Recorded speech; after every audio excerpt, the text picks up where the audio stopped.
Hey everybody, it's Xana P. Long time no vlog, but I'm finally back with a new video. Unta din ako magtinamad karong tuiga. Been enjoying the island life, but I'm still available for your makeup needs in Davao City. Shameless plug. And this is what happens when I have to hustle right after island.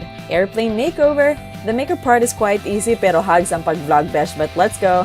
Disinfect your hands before touching your face and then moisturize. For this look, we're gonna use my actual travel makeup kit powered by this dual-ended brushes. Maybelline Fit Me Foundation for my daily fonda dahil pak na pak siya at hindi masakit sa bulsa and nagtuyok ng roplano besh. Tabang. But the show must go on, so blend lang inday. Fun fact, ulo mag-video og makeup tutorial sa public and ay mga live audience. Hello, ante! Naapag yung mga FA nagbahis-bahis. Feeling ako gana-judge ko nila, but laban lang besh. Anyway, concealer, I used RCMA Shinto series. Blend lang with my fingers and then pasada with my makeup brush. And I usually skip powder kay on the dry side akong skin. Gusto na ako mag-bronzer pero wala ko bit-bit, so we'll go with this matte peachy blush from Sleek.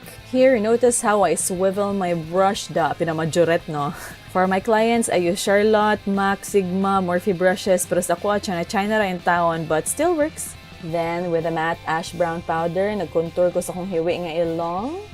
Tapos, balik ko sa akong matte blush to add color to my eyelids. When traveling, it's smart to bring multi-purpose products such as this blush palette that serves as my blush and my highlighter and my eyeshadow. My eye brushes are from Eco Tools, by the way, and just blend, and then I picked up that shimmery color of the palette for my inner corner. Wala ko'y eyebrow pencil, so I'm using this black eyeliner sparingly on the upaw areas only, then lightened and set my brows with this eyebrow mascara. Fave from Maybelline. Usually, mascara ako after, but because I'm attending a special meeting, nag-attempt ko mag-falsies besh, pero the struggle is very real good.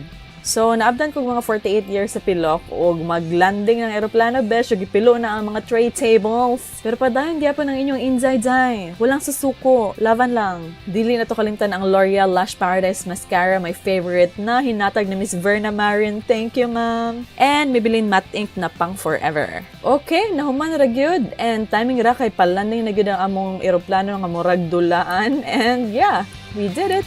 Unya, so to'y nakugnaog no kay mamlansya pa kog sanina ug magkulot pa kog buhok kung napakoy time. And this is my final look. Oh my God, ulo kaayo for the love of vlogging. Tama na siguro na eh. Kung nalingaw mo, follow me at Xana P on all social media accounts and kita-kits sa next video. Bye!